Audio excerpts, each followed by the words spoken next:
Comrades, proud to fly the pride flag over our embassies in countries where loving who you love is a crime. We will build an agenda for Britain that matches the ambition of the people in it, big and generous, not small and petty, measured not in the number of our flags, but in the health of our kids. I'd just like to say that clearly some of the matters to be discussed in this debate today are sensitive.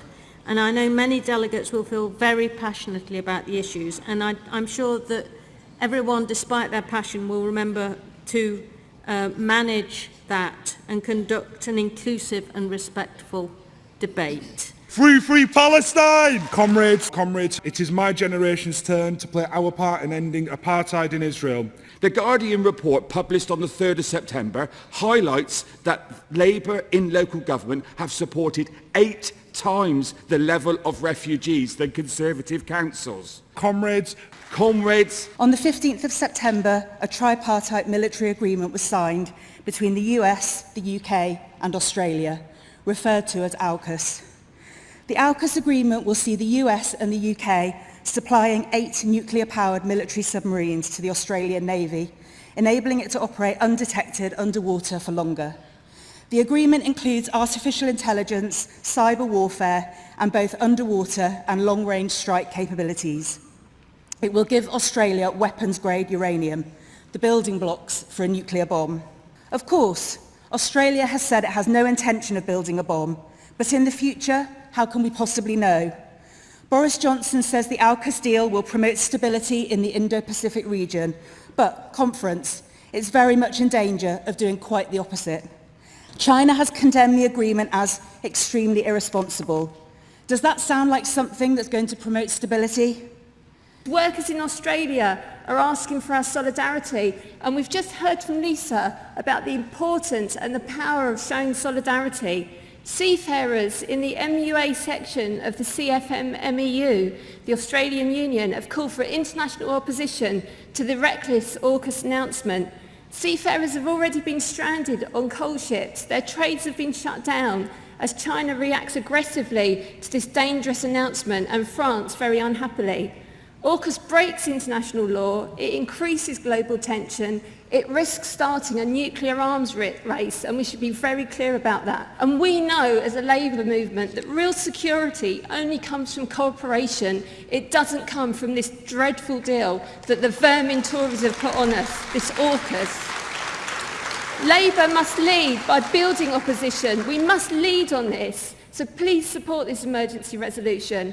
Workers have no interest in war with China or any country. We must stand in solidarity with workers in all countries. We must oppose war and wasteful, environmentally harmful military spending. Our allies standing with us is a way that we can fight back against China, and we can push back against their policies across the region, across the world, and not least of all in exterminating the Uyghur people.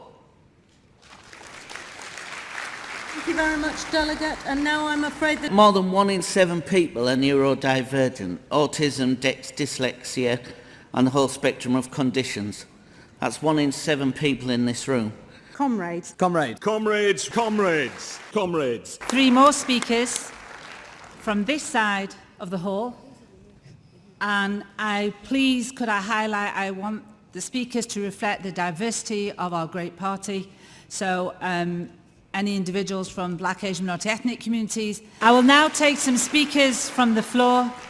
So if you'd like to put your hand up, again, take into consideration the diversity of our great party, and I'm going to start from this side. Comrades. And I have been really, really careful in trying to get the diversity of our delegates and different age groups and everything else. I'm a queer person. Comrades, proportional representation can help solve this problem. It will give us fairer, more representative electoral results. It is the pinnacle of liberal democracy to have all opinions heard, which PR will guarantee. Some may argue that it will lead to the rise of the far right. But comrades, who is in charge now? The most right-wing government in decades, that's what! I look to our comrades in Europe. Comrades. Many people argue that PR will bring in smaller parties and extreme right-wing parties like Farage's type.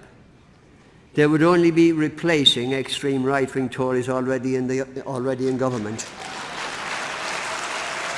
But I'm so proud of the incredible results we've achieved, showing that Labour in power delivers real change. I work on London Underground. I've worked on London Underground stations for nearly 25 years, and I work alongside cleaners who are among the worst paid, worst treated, most exploited workers in London. They are treated little better than the muck that they clean up, and they work for private contractors and agencies. But Conference, my boss and their ultimate boss is a Labour mayor and has been for 5 years. I am the first woman to ever be elected as leader of Liverpool City Council. And I'm the first black woman in the UK to become a directly elected mayor.